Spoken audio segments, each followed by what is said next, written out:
Stock x ray आज हम बात करेंगे आईआरबी इंफ्रा पर, जहां पर कि हमने देखा कि इस काउंटर ने एक समय पर बड़ा अच्छा प्रदर्शन कर रहा था। जून 2024 तक इसने काफ़ी अच्छा प्रदर्शन किया और ये काउंटर 78 रुपीज़ यानी कि 78 रुपये तक पहुंच गया था।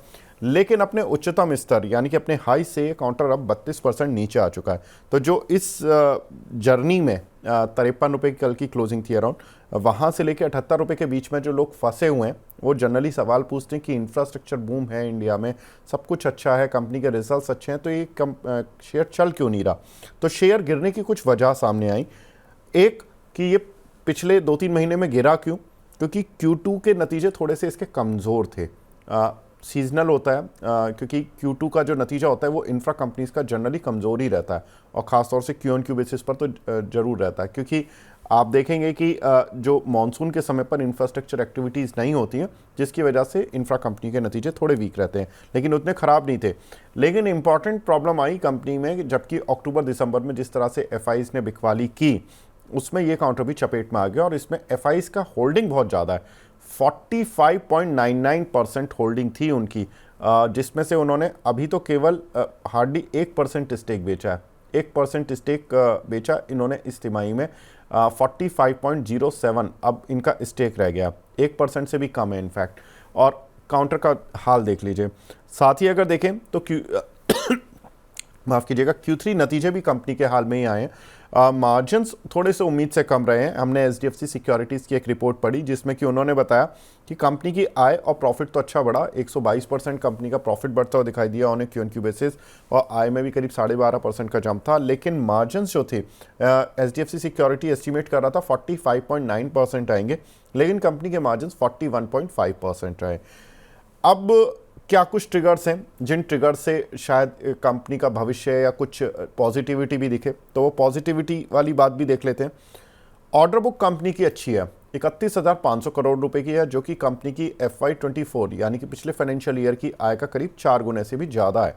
तो ये एक अच्छी चीज़ है। ऑलमोस्ट 7,500 करोड़ रुपए कंपनी सालाना अर्न करती है रेवेन्यू फ्रंट पर, तो अच्छी खासी ऑर्डर बुक है इनके पास 31,500 करोड़ रुपए की।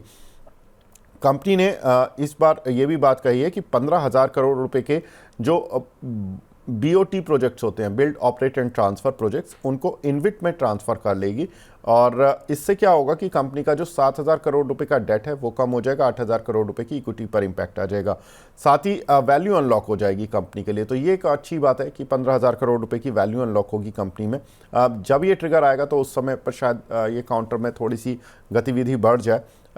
एचडीएफसी सिक्योरिटी मानते हैं कि अनुमानित ईपीएस कंपनी की FY26 के लिए यानी कि नेक्स्ट फाइनेंशियल ईयर के लिए करीब ₹1.20 है। उनकी तो राय है कि इस कंपनी को ऐड किया जाए, और टारगेट उन्होंने तो 67 रुपये के दिए हैं। लेकिन लवलेश सर की भी राय लेते हैं। लवलेश सर, आप आईआरबी इंफ्रा को कैसे देख रहे हैं सर?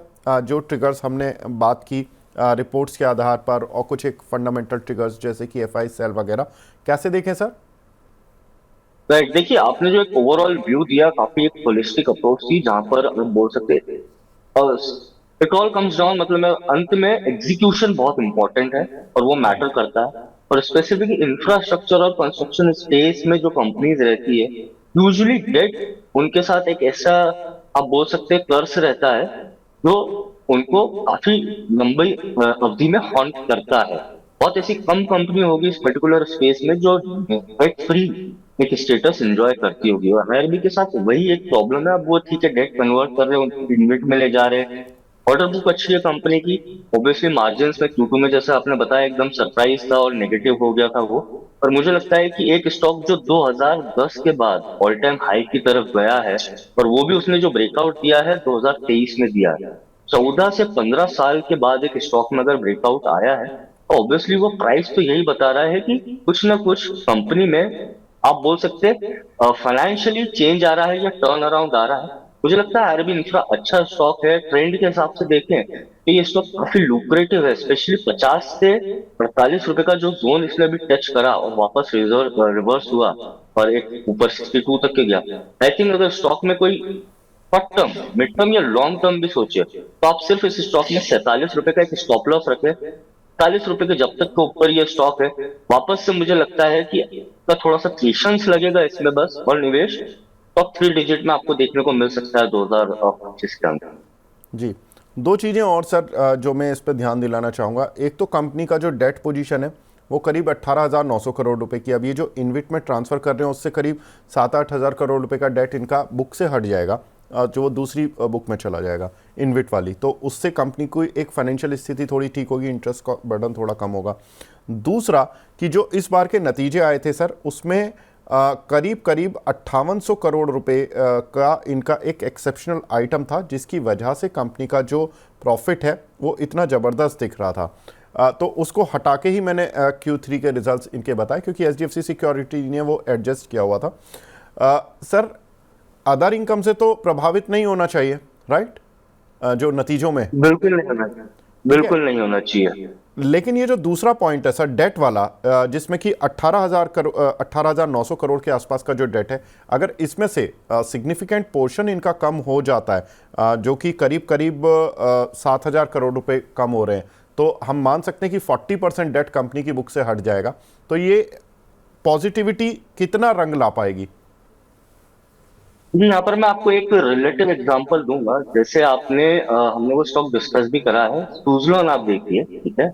यूजुअली अगर लोग निवेश करना चाहते हैं और वो ये देख रहे हैं कि एक कोई सी कंपनी अपनी डेट कम कर रही है, मतलब ऑन द अदर हैंड आप ये मानकर चले कि कंपनी अपनी मार्जिन इंप्रूव कर रही है और अपना कैश फ्लो इंप्रूव कर रही है और उसके पास इतनी डिस्पोजेबल इनकम है कि वो अपनी डेट को रिड्यूस कर रही है, तो सबसे पॉजिटिव इम्पैक्ट कोई सी भी कंपनी या निवेशक यही देखता है कि जहां पर कंपनी अपनी जो डेट है उसको रिड्यूस करे, और वो अगर रिड्यूस कर रही है अपने पॉजिटिव कैश फ्लो में से ही कर रही है, राइट। मुझे लगता है कि ये सबसे एक इंपॉर्टेंट फैक्टर बन जाता है। इसी सेंटिमेंट के बेसिस पे अब देखिए सुजलॉन जैसा स्टॉक, इसके पास इतनी डेट थी, उसने अपनी धीरे धीरे डेट कम कर करके आज वो स्टॉक, ठीक है, उसने 20-30 रुपीज से जो रैली दी 90-85 तक के, वो सिर्फ इसी सेंटिमेंट बेसिस पे थी। फंडामेंटली तो अभी भी कंपनी स्ट्रगल कर ही रही थी और वो डेट कम ही कर रही थी। और वो सेंटिमेंट जो बनता है और वो जो एक भरोसा आता है निवेशकों में, वही IRB में भी देखने को मिला। और ऑब्वियसली वन टाइम अगर एक्सेप्शन होता है कुछ, तो वो हम उसको एडजस्ट कर कर ही हम मानते हैं कि company net to net basis पे अगर इसको हटा दे तो कैसा परफॉर्म करा है।